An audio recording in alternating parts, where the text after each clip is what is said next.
Well, hey, Jeff Shore here. Hey, I'm in a hotel room here in Denver, Colorado, getting ready to start my day. And I was communicating with one of the managers, and we were talking about market conditions and how important the mindset of the salesperson is, and one mindset in particular. And I just thought, you know what? I just want to lay this down while it's on my mind here. So forgive the rough, unedited version of the video, but I wanted to just get it to you while I was thinking about it. So here's the concept. This is the idea. I want you to go back to 2010 for just a moment.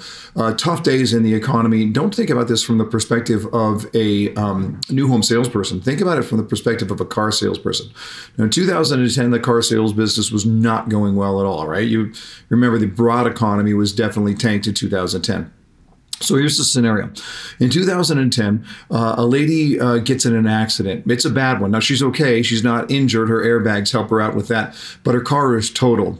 And so she gets a call from the insurance company saying, that's it. It's over. You need a car. And she needs a car. She's got to get to work. She's got to take care of her life. And so she walks into a car dealership, suddenly needing a car right away and having the money to be able to buy it. Okay, Now, switch over and think about it from the perspective of a salesperson who's working the car lot, hasn't had a sale in a couple of weeks, behind on the quota, definitely feeling the pressure, wondering what am I going to do for a living because, man, this car sales thing is not going very well. Now, this lady walks up and the car salesperson starts to chat with her a little bit and asks her questions. She says, well, I just sort of started looking, which is true.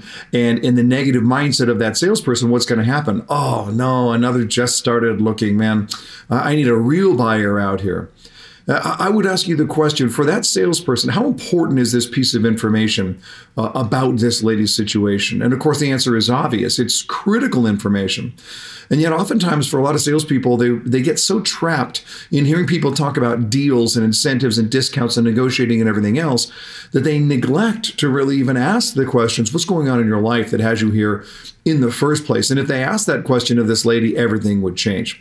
And I want to look at it and say, for that salesperson in that car dealership, how strong is the market? And that applies to us today. How strong is the market? And it all depends on how you define the market. If you're looking at broad economic factors, if you're looking at interest rate increases and affordability and people who are coming in saying, you know, that builder down the street is giving away $10,000 more. If that's how you define the market, you're probably going to get wrapped around the axle, the mental axle. You're going to, you know, what do I do with all of this stuff? But if the person in front of you right now needs a home, and you have a home that they might love, how strong is the market? And so this is my message for you. This is what I want you to take away from this key conversation right here. It's a little math equation. The market equals one salesperson plus one customer. Now, which salesperson am I talking about? You. And which customer am I talking about? The one standing in front of you next.